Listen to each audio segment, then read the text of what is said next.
ఉన్నవాడికి కూడా నేను అనేది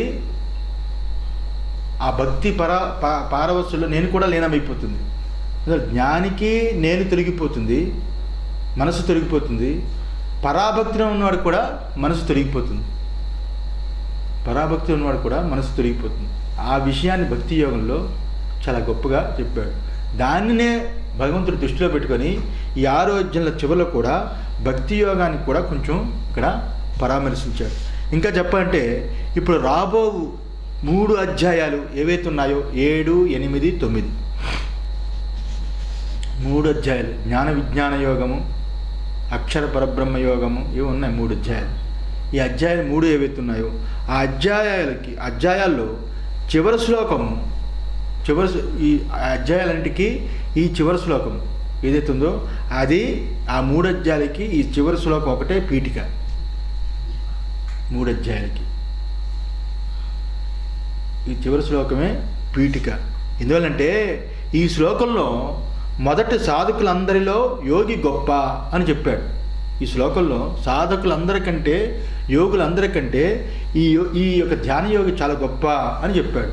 అలా చెప్పి ఆ గొప్పతనానికి కారణం కూడా చెప్పబోతున్నాడు. ఎందుకు గొప్ప అనే దాన్ని చెప్పబోతున్నాడు. యోగం అంటే ధ్యానము, ధ్యానం యొక్క గొప్పతనము, ధ్యేయము యొక్క స్వభావము అని నిర్ణయించాలి.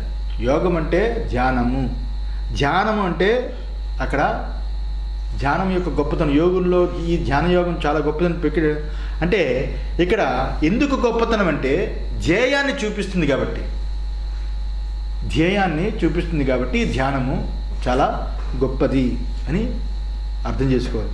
ఏదైనా ఒక వస్తువును ఏకాగ్రతతో సంపాదించుకున్న మాత్రాన యోగి అని పిలవడము నిజమైతే ఇంటిలో ఒక పెట్టి పెట్టామనుకోండి,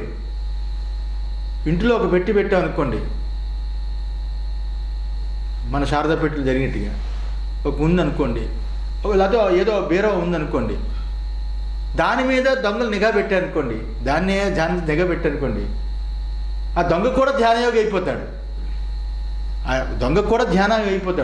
అందులో ఏకాగ్రత సంపాదించుకున్నంత మాత్రాన యోగి అయిపోడు. ఏకాగ్రత సంపాదించుకున్న మాత్రాన యోగి అయిపోడు. ఒక ఇంటి మీద కన్నం వెయ్యాలి, ఎలాగైనా డబ్బులు సంపాదించాలని చెయ్యాలనుకున్నవాడు ఆ ఇంటి మీద వాడు గురి పెట్టేవాడు. ఆ ఇంటిలో పనివాడికైనా చేరి ఎక్కడ డబ్బు ఉంది, ఎక్కడ బంగారం ఉందో తెలుసుకున్నవాడు దాని మీద తదాయక ఏకాగ్రత పెట్టి పని పూర్తి చేస్తాడు. అంత ఏకాగ్రత ఉన్నవాడు యోగి అయిపోతాడా? అలా ఉన్నంత మాత్రాన యోగి అయిపోడు. యోగం అంటే విపస్సను అని బౌద్ధుడు చెప్పేది, లేకపోతే ఫారినర్కి ఇష్టమని చెప్పి ఇప్పుడు యోగా ప్రక్రియ, యోగా ఆసనాలు మార్చి యోగా మార్చేది, లేకపోతే ఇంకోటి చెప్పింది కాదు. యోగము అంటే శాస్త్రవిహితమైన ధ్యేయ వస్తువుని మననాదుల తర్వాత చిత్త ఏకాగ్రత పరిచి ఎవడైతే నిధిధ్యాసన పరంగా వస్తుతంత్ర రూపమైన ధ్యానం చేస్తాడో అదే యోగం. దానికి ఏకాగ్రత కావాలి. అది ఏకాగ్రత ఆధ్యాత్మికమైన, దైవికమైన, వైదికమైన ఏకాగ్రత. ఏకాగ్రత దొంగకి ఉంటుంది, అంత మాత్రం వాడు యోగి కాడు. శాస్త్రవిహితమైన ఏకాగ్రత ఎవడైతే ఉంటుందో వాడు యోగి అని ఇక్కడ అర్థం చేసుకోవాలి. వాడే ఇక్కడ యోగి. శాస్త్రమందు వాడు మంచి ఏకాగ్రత ఉన్నాడు రా, చాలా షార్ప్, వీడు వేదాంతలోకి వచ్చేస్తే అయింది. వాడు పాపాత్ముడు, పాపమైన దాని మీద ఏకాగ్రత ఉన్నాడు. వాడికి ఈ పేరు వాడికి పెట్టేసి మమకారం, కొడుకైనా బంధువైనా మిత్రుడైనా వాడిని మన పేరు పెట్టేసి వాడిలోకి వచ్చాయని తాపత్రం పొందుతూ ఉంటాం. వాడు రూటు వేరు, వాడి ఏకాగ్రత వేరు, అంతే కదా. శాస్త్రవిహితమైన ఏకాగ్రత ఏదైతే ఉంటుందో ఆ యోగి దీనికి అవసరం. ఆ ఏకాగ్రత చాలా గొప్పది. శాస్త్రమందు చెప్పబడిన రుద్రాదిత్యాది దేవతలు ధ్యానం చేసేవారు కూడా యోగులే.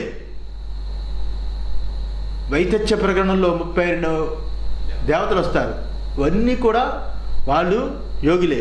కానీ సర్వదేవాత్మకుడైన వాసుదేవుడు ఎవడైతే ఉన్నాడో సర్వ దేవతల యందు, సర్వ ప్రాణుల యందు, సమస్త బ్రహ్మ మొదలుకొని గడ్డిపోచ వరకు సర్వాన్ని వ్యాపించిన వాసుదేవుడు ఎవడైతే ఉంటాడో అలాంటి దానిని ధ్యానం చేసేదానికంట ఆ యోగము తక్కువే. ఆ యోగాలన్నీ కూడా తక్కువే. అందులో భగవద్గీతలో అంతటా భగవంతుడికే ప్రాధాన్యత ఉంది, కానీ భగవద్గీతలో ఇంకెవ్వరికీ ప్రాధాన్యత లేదు. భగవద్గీతలో భగవంతుడికే ప్రాధాన్యత ఉంది. అంటే మిగతా వాళ్ళు భగవంతుడు కాదా? మిగతా వాళ్ళు ఎవ్వరూ భగవాన్ కాదు. భగవాన్ అంటే ఒక్క ఆత్మయే భగవాన్. దాన్ని ఇంట్రడక్షన్లో శంకరాచార్యలో చూపించాడు. భగ అంటే అర్థం ఏమిటి? 6 గుణాలు ఉన్నవాడు భగవంతుడు. జ్ఞానం, ఐశ్వర్యం, వైరాగ్యం, విభూతి, ఇలాగా 6 ఉన్నవాడే భగవంతుడు. ఆ 6 ఒక్క ఆత్మ చైతన్యానికే ఉంటుంది. ఇంకా ఆత్మ చైతన్యం నుంచి వదిలిపెట్టి ఎంత గొప్ప దేవుడు చూపించండి, ఆ 6లో ఏదో ఒకటి తక్కువ ఉంటుంది. ఒక్క నిర్గుణమైన నిరాకారమైన ఆ బ్రహ్మతత్వమే 6 గుణాలతో కూడుకుని ఉంటుంది. ఆ గుణములే ప్రపంచంగా తోచుచున్నది. ఆ ప్రపంచంగా తోచున్న 6 గుణాలతో కూడుకుని ఏదైతే ప్రపంచం తోస్తుందో అది ఒక్కొక్క గుణంతో ఒక్కొక్క విషయాలు ఉంటాయి, కానీ 6 గుణాలతోటి ఒకే విషయం కనిపించదు. అదే అక్కడ వివిధ రూపాలుగా కనిపించడం. దేవతల్లో ఏదో ఒకటి తక్కువ ఉంటుంది. 6 గుణాలు ఉన్నది ఒక్క ఏకమైన ఆత్మతత్వమే. అలాంటి ఆ యొక్క నిర్గుణమైన ఆ బ్రహ్మతత్వం ఏదైతే ఉంటుందో ఆ బ్రహ్మమే ద్వాపర యుగంలో భగవానుడు కృష్ణుడిగా అవతరించాడు. కాబట్టి అలాంటి ఆయన పెట్టుకుని అక్కడ గురువుగా పెట్టుకుని శిష్యుడిగా ఆయన వింటున్నాడు. కాబట్టి అలాంటి భగవంతుడి యొక్క ఆరాధన అంటే ఆ పరమాత్మ యొక్క స్వరూపాన్ని కృష్ణుడు ద్వారా తెలుసుకోవడానికి అర్జునుడి నిమిత్తంగా మనందరం కూడా ప్రయత్నం చేస్తున్నాం. కాబట్టి భగవద్గీతలో హీరో ఒక్క భగవంతుడే, ఇంకెవ్వరికి స్థానం లేదు అని. ఇప్పుడు విష్ణు సహస్రం చదువుకోండి, ఈశ్వర ఉవాచ అని ఆయనకు ఒక స్థానం ఉంది, ప్రతి దాంట్లో స్థానం ఉంది. ఇక్కడ ఎవ్వరికి స్థానం లేదు, ఒక్క భగవంతుడే. వ్యాసుడంతా కూడా రచించాడు. ఆ యొక్క ధృతరాష్ట్రుడికి సంజయుడు చెప్తున్నాడు. అన్ని మామూలు సామాన్యమైన పాత్రలు. అక్కడ సంజయ ఉవాచ అంటే సంజయుడు చెప్తున్నాడు ధృతరాష్ట్రుడు, కళ్ళు లేని వాడికి చెప్తున్నాడు. ఆకలి ఏం చెప్పాడు భగవంతుడు 18వ అధ్యాయంలో? ఆకలిలో చెప్పాడు, వాడు కళ్ళు లేవు అంటే పుట్టిగుడ్డు వాడనే కాదు, వాడికి వివేకం లేదు. ఇంతలాగా చెప్తున్నా పాండవులు మా వాళ్ళు చంపేస్తున్నారా, పాండవులు చచ్చారా లేకపోతే మా వాళ్ళు చంపేస్తున్నారని ఇంకా వాళ్ళ మీద మోహం కొద్ది అడిగాడు. అంతవాడు అవిద్యాపరుడు, అజ్ఞానపరుడు. శ్రీకృష్ణుడు పాండవులకి తోడుగా ఉన్నాడని మాత్రం గ్రహించలేకపోయాడు. ఇంతలా చెప్తున్నా భగవద్గీత అక్కడ జరుగుతున్న సంఘటన అంతా కూడా సంజయుడు చెప్తున్నా గ్రహించలేకపోయాడని అందులో. కానీ ఇక్కడంతా కూడా భగవంతుడే. ఆధ్యాత్మిక ఇక్కడ అంటే భగవద్గీత అంతా భగవంతుడి ఆ యొక్క దీనికే ప్రాధాన్యత ఉంది. కర్మను చేస్తే భగవంతుని ఆరాధన కోసమే చెయ్యాలి అని ఇక్కడ చెప్పాడు. కర్మ చేస్తే భగవంతుడి ఆరాధన కోసమే కర్మ చెయ్యాలి. తెలుసుకోదలిస్తే పరమాత్మనే తెలుసుకోవాలి. కర్మ చేస్తే ఆయన గురించి చేయాలి, అది కర్మయోగం. లేదు నేను జ్ఞానం అవుతానంటే పరమాత్మ కోసమే తెలియాలి, అదే జ్ఞానం. అంతేకి వస్తు జ్ఞానం కాదు, విషయ జ్ఞానం కాదు, పదార్థ జ్ఞానం కాదు, పరమాత్మ జ్ఞానమే నిజమైన జ్ఞానమని ఇక్కడ చెప్పింది ఈ గీత యొక్క ముఖ్య ఉద్దేశం. ఆధ్యాత్మ స్వరూపమంతా కూడా ఉపనిషత్తులు ఒక పరమాత్మే సమస్త ఆధ్యాత్మికానికి జ్ఞేయం ఎవరు అంటే ఒక పరమాత్మయే, ఒక ఆత్మయే, ఒక బ్రహ్మమే అని ఉపనిషత్తులు ఘోషిస్తున్నాయి. అదే విషయాన్ని, ఆ జ్ఞేయమైన విషయాన్నే యతజ్ఞేయం అని చెప్పబోతున్నాడు. అదే జ్ఞేయమని భగవంతుడు కూడా అక్కడే ముగించిపోతున్నాడు. అందులో ఈ ముఖ్యమైన జ్ఞేయమైన ఆ పరమాత్మను ఎవరైతే తెలుసుకుంటారో అంతటినీ ఆయనే, ఆ పరమాత్మయే సర్వము తానే ఉన్నాడని ఎవరైతే తెలుసుకుంటున్నారో ఆ తెలుసుకునేది ఉపనిషత్తుల యొక్క ఉపదేశమే భగవద్గీత ఉపదేశము. అందులో ఉపదేశము భగవద్గీత వేరు, ఉపనిషత్తు వేరు కానే కాదు అని. ఉపనిషత్తుల సార సంగ్రహమైన గీత కూడా అదే ఇక్కడ ఉపదేశించింది. అందువల్ల ఇక్కడ అదే ఉపదేశించింది కాబట్టి ఏతజ్ఞేయం నిత్యమేవాత్మ సంస్థం నాతః పరం వేదితవ్యం వేదితం హి కించిత్ భోక్తా భోగ్యం ప్రేరితారం చ మత్వా సర్వం ప్రోక్తం త్రివిధం బ్రహ్మమేతత్ అని 13వ అధ్యాయంలో చెప్పబోతూ ఉంటాడు. ఎవరు? శ్రీకృష్ణ భగవానుడు చెప్పబోతున్నాడు. భాష్యకాలు రాశారు అక్కడ. ఏంటి? ఏతద్ జ్ఞేయం, ఇంతకంటా ఇంకొక జ్ఞేయం లేదు, ఇది ఒక్కటే జ్ఞేయం, ఇంకో జ్ఞేయం లేదు. జ్ఞేయము అంటే తెలుసుకోవలసింది అంటే స్వరూపం, ఆత్మని. దాన్ని తెలుసుకోవడం కంటే ఇంకొక జ్ఞేయము లేనే లేదు.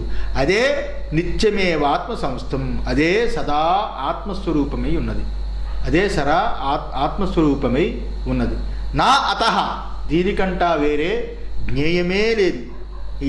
వేదితవ్యం హి కించిత్, దానిని తెలుసుకుంటే సర్వము తెలుసుకున్నట్టుగా అవుతుంది. ఇది తెలుసుకోకపోతే కించిత్ కూడా వాడు తెలియని వాడే అయిపోతాడు.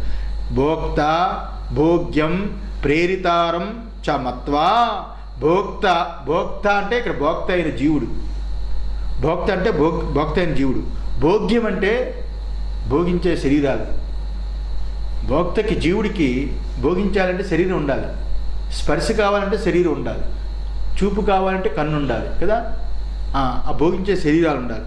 ఇక్కడ ప్రేరకుడు ఎవరు? పరమేశ్వరుడు. లోపటున్న సాక్షి ప్రేరకుడు అంతే కదా.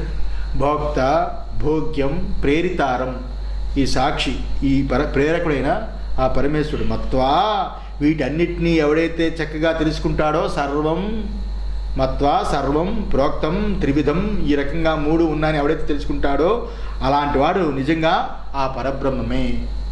బ్రహ్మమే తత్, ఆ పరబ్రహ్మమే అయి ఉంటాడు వాడు. ఆ పరబ్రహ్మం కాకపోతే ఆ పరబ్రహ్మం యొక్క రహస్యాన్ని ఇంకొకటి ఎవడు తెలుసుకుంటాడు? వాడి రహస్యాన్ని వాడే తెలుసుకుంటాడు అని ఇక్కడ అర్థం. వాడే తెలుసుకుంటాడు. శ్రీమద్భగవద్గీతాసు ఉపనిషత్సు బ్రహ్మ విద్యాయాం యోగశాస్త్రే శ్రీకృష్ణార్జున సంవాదే ధ్యానయోగో నామ షష్ఠోధ్యాయః సమాప్తః. అథ సప్తమోధ్యాయః.